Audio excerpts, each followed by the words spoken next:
Obviously, education is something dear to my heart, and sometimes, and we've been talking about like Dwayne Noda struggling with his shot. Someone spraining an ankle, a suspension, whatever, and it's all about adversity and how you handle things. And Jory is as good an example for anyone out there how to overcome whatever challenge is in front of you to do special things. And I'm not big on reading because I like speaking from within me. But when you start reading his accomplishments at such a young age and what he's overcome, I have to read because I can't miss some of these things. He's been named one of 32 U.S. winners of Rhodes Scholarships, the oldest and most prestigious international fellowship award. I think we all understand that we're Rhodes Scholars, what an unbelievable honor that is. Going to Oxford to study for 2 years. I mean, how many people get to claim they do that? Jory, who's been very, very public, he's embraced this challenge of autism, something that us as college coaches, we've embraced. We started a movement here next week sometime. We're going to be wearing on our lapels across the country the autism symbol, something that's very, very important to us. But he's overcome that challenge, along with Daisy, who's hanging out with us down here.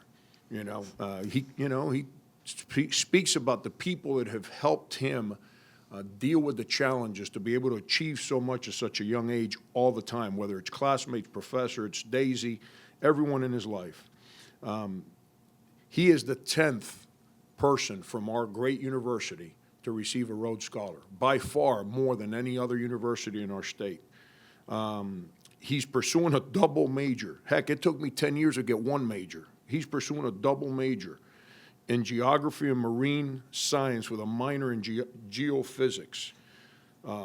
He's one of us. He's a local here from Columbia.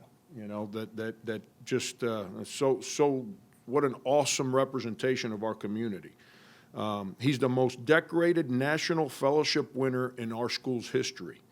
He's been awarded the Rhodes, the Truman, the Goldwater, and the Halling scholarships. By the way, he might be our most loyal basketball fan that we've had since I've been here. He's been unbelievable in my time here, the way he has supported our program.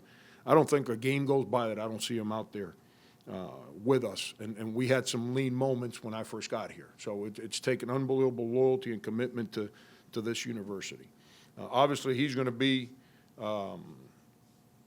our honorary team captain. So our guys are excited having him around for a game and having access to him within the game.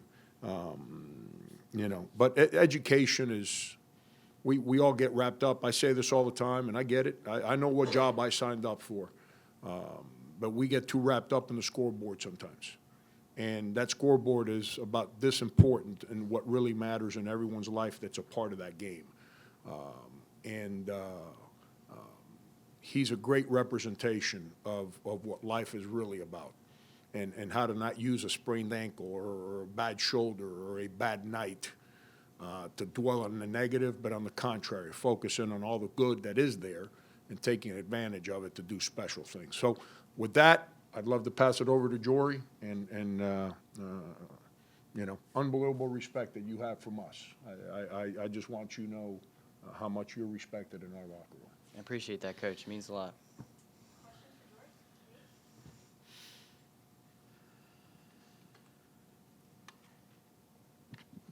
Jory, first of all, congratulations on the Rhodes. And, you've overcome so much in your life already. Do you think you'll be nervous at all going out to half court and being an honorary captain during a game? That's a good question. I've never been on half court before, and so it'll be a neat experience. I've always looked in, on the half court. I think I really feel comfortable here at the university. I've been to the stadium so many times that I think I'll be comfortable there, and I'll be excited about the opportunity. What was your reaction when you learned you'd win the Rhodes Scholarship? My reaction was to text my mom, but I actually texted her the fact that I won after I texted her that the interviews were concluded. And that's an example of a communications issue that I have as a result of autism, where, of course, Mom would have perhaps like to know the fact that I won first rather than second. But yeah, I texted my family first thing.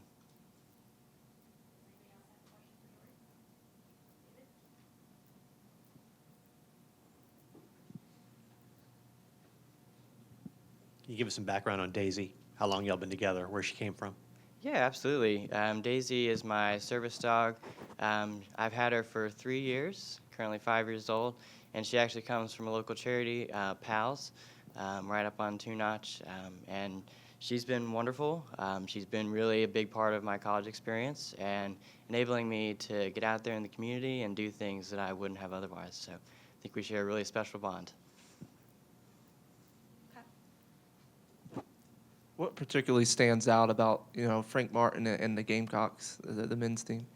Yeah. So I've been. This is my senior year, so I've been here for 4 years, and the one thing that I've noticed is that Coach Martin touched on it briefly, but a few years ago I did notice sort of the student body wasn't as excited about basketball, but that's changed. I remember I went to the Clemson home game, and I thought, oh, nobody's going to be here, all the students are out. And the student section was almost full. I almost couldn't find a seat.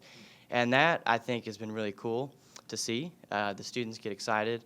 And I think that that's a result of coaches' investment in the team and the players' buy-in, which I think means a lot. And as soon as the fans start to see a coach and a team moving forward towards a common goal like that, the students can get behind it. So I know lots of my friends are excited, I'm excited, and I think it's become a really neat part and a bigger part of the university. More questions for Jory? And let me say, we were just joined by his mother, Kelly, who was here. Kelly, thanks for joining us today. All right, Jory, all set. Thank you so much for coming today. Thank you very much. I'll see you Saturday. Yes, sir. Yep.